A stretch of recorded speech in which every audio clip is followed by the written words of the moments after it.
I'm Eric Loberg, director of the Taylor Planetarium here at the Museum of the Rockies. I'm going to discuss the differences of the surface of our innermost planets, Mercury, Venus, Earth, and Mars. Mercury probably looks the most different because it's full of craters. Mercury is very close to the Sun. It's the smallest of these planets. Lots and lots of craters on Mercury and not much else. And that's because in the early heavy bombardment period, everything came in and hit Mercury. But there's no lava flows, there's no water to wipe out those craters. There might be a little bit of ice on the very poles of Mercury, and that's about it. So when you step on Mercury, it's going to be very, very hot on the sun side, very, very cold on the away side, on the dark side, and Mercury is just going to be full of craters. And that's about it, a few scrapes and scars where the sun might have shrunk it. Venus, you can't actually see the surface of, but if we could land there, you'd be crushed because the surface of Venus is about 90 times the pressure here that we have on Earth. Venus, Earth, and Mars all look sort of the same on the surface, with the exception that Earth has a lot of water and the other two do not.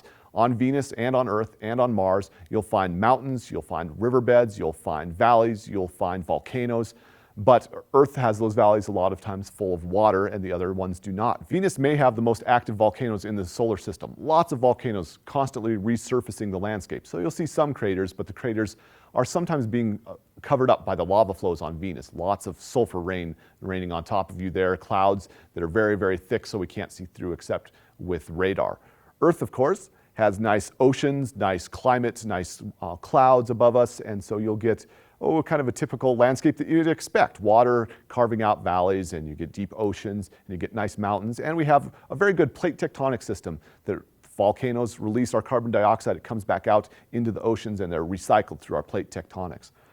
Mars is just a little bit too far away, and we like to talk about Goldilocks. Venus, Earth, and Mars all probably started out similarly. Mars was a little too far away. It couldn't hold on to its atmosphere, partly because it's a little bit smaller. I tried to draw them sort of to scale here.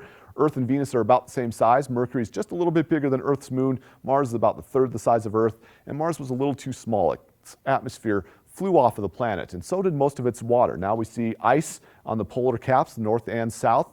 We think that there's ice a little deeper in the dirt of Mars, and we'll discover when this ice left with our new spacecraft heading out to Mars now, MAVEN.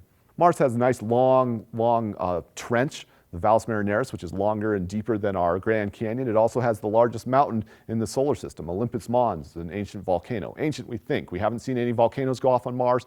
Mars looks a lot like Earth. It looks like a dry riverbed where there were plains that were cut out by rivers. We see little pebbles that were left on Mars that look like they were smoothed by rivers. We don't see any running water now, but it certainly looks like there was running water on the past on Mars. And so these were the differences of the surfaces of the inner planets, Mercury, Venus, Earth, and Mars. I'm Eric Loberg, the director of the Taylor Planetarium here at the Museum of the Rockies.